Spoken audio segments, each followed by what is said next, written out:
阿聯酋退出 OPEC 油價會暴跌嗎？3個真相拆到你明。開場。Hello 大家好，我是 Will 叔。突發消息，阿聯酋宣布5月1日起退出 OPEC 及 OPEC 加。好多朋友問油價會唔會暴跌？我嘅車貸、電費、通脹點算？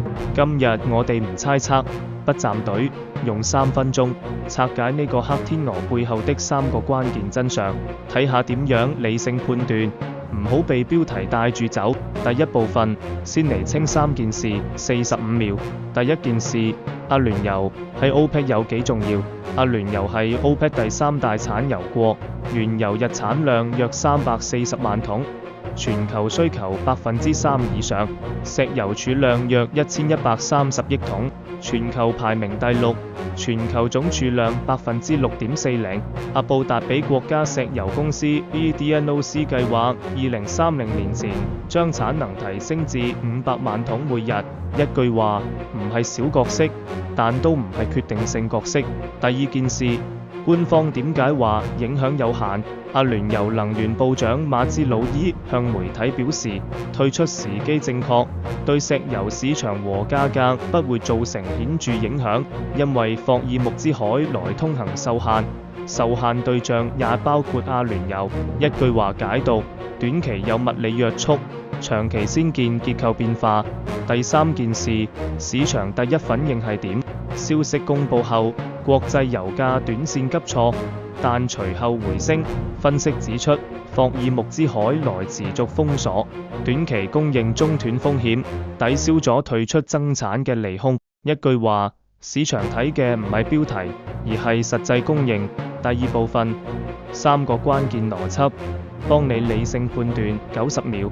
邏輯1：退出唔等於立刻增產。阿聯酋話會逐步提高石油產量，但新產能建設需要時間。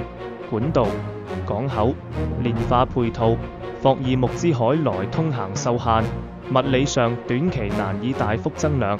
全球需求端受經濟放緩、能源轉型影響，未必吃得落新增供應。一句話，政策意願實際供應，中間仲有基建、地緣、需求3重約束。邏輯2：結構削弱比短期波動更值得關注。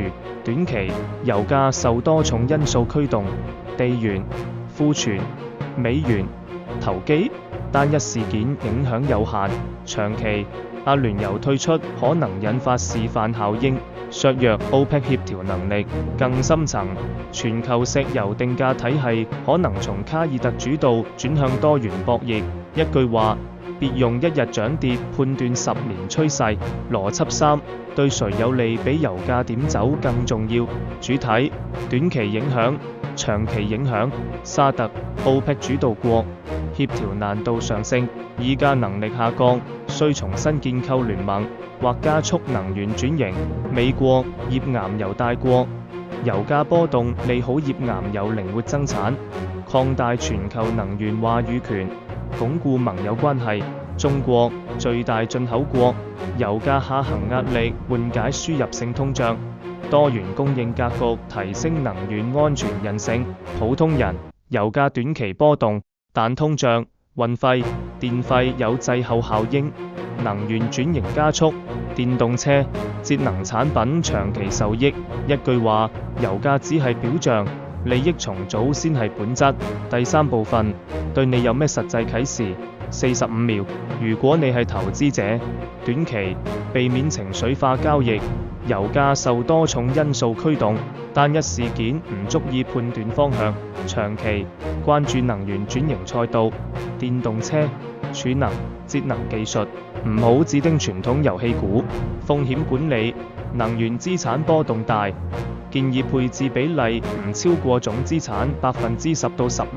如果你係創業者、打工仔，能源成本波動會影響物流、製造、電商等行業，預留價格緩衝係智慧。關注能源效率相關技能，碳管理、節能顧問、數位調度，可能係新興機會。如果你係一般民眾，理性看待油價新聞，分清短期波動與結構變化，唔好因一日漲跌改變消費習慣。理解政策取捨，能源安全、經濟穩定、氣候目標，三者需要平衡，冇完美答案。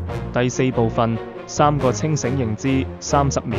一退出唔等於崩盤。阿聯酋能源部長明確表示，對市場影響有限。31，短期有物理約束，長期先見結構變化。二，油價唔等於通脹，油價只係通脹因素之一。工資、租金、服務價格嘅滯後效應更關鍵，唔好簡單掛鈎。三個人行動嘅切入點，與其糾結油價點走，不如思考在能源轉型大趨勢下，如何提升個人、企業嘅抗波動能力。結尾 Call to Action 30秒。Will 叔的小總結：世界唔係因為事件突發而迷惘，而係因為框架唔清而焦慮。下次見到某某退出、某某增產嘅能源新聞時，不妨問自己3個問題：一、呢個事件影響嘅係短期供應定係長期結構？2、我追蹤嘅數據係官方確認定係市場傳言？3、這個資訊對我嘅消費、投資、職涯規劃有什麼可執行嘅啟發？理性吹水先有營養，看清結構先有選擇。如果你覺得這支影片幫你理清了一些思路，歡迎訂閱頻道，一起當個理性思考的夥伴，留言分享你的看法。但記得不情緒化，不盲從，有交流才有收穫。得閒飲茶，我是 Will 叔，我們下次見。影片資訊卡，關鍵數據，來源，官方聲明，國際機構，權威媒體。阿聯酋原油日產量約340萬桶，全球需求3%以上。阿聯酋石油儲量約1130億桶，全球排名第6。ADNOC 產能目標2030年前提升至500萬桶每日。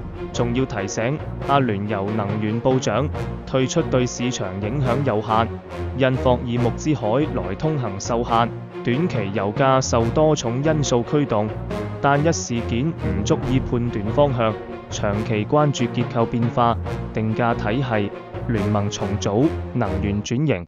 行動清單今日就可以開始。一、收藏國際能源署 LA 官網，每月追蹤 All Market Report。